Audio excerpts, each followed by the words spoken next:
Oui, salut à tous, j'espère que vous vous portez bien. On est toujours à Médina, on fait un peu le tour des entrepreneurs. Et là aujourd'hui, on va venir voir des artisans. Ils font des très belles chaussures, Made in Sénégal. Allez, venez, on va vous le présenter. Et ça fait combien d'années que vous êtes dans le métier?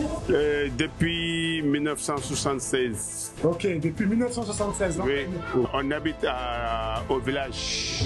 Ah, ouais, on habite au village qui s'appelle Ngaïméré. une question qui m'intéresse particulièrement. Ouais. Votre budget de départ, il était à combien? Il y a des gens, on l'a donné 20 000 comme ça. Le moment de 76 là, il y a des gens, on l'a donné 15 000, 20 000 pour que tu aies fait ton départ.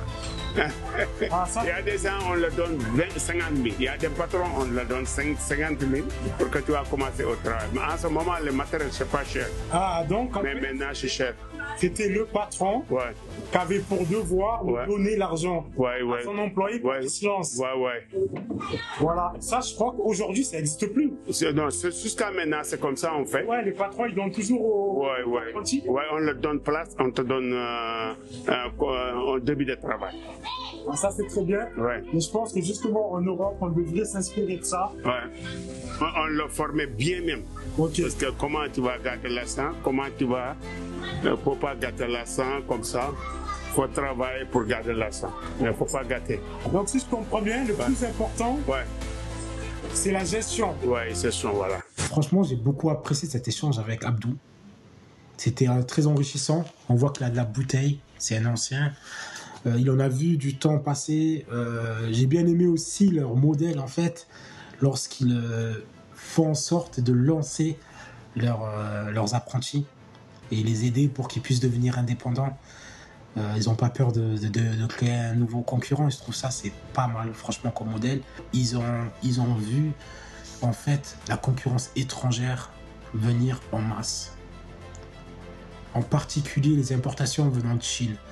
Ben, en Chine, il y a de grandes usines, ce qui fait qu'ils font des économies d'échelle monstres. En plus de ça, ils créent leurs propres matières premières. Voilà, il disait que la qualité chinoise était moins bonne. En fait, elle cassait plus rapidement.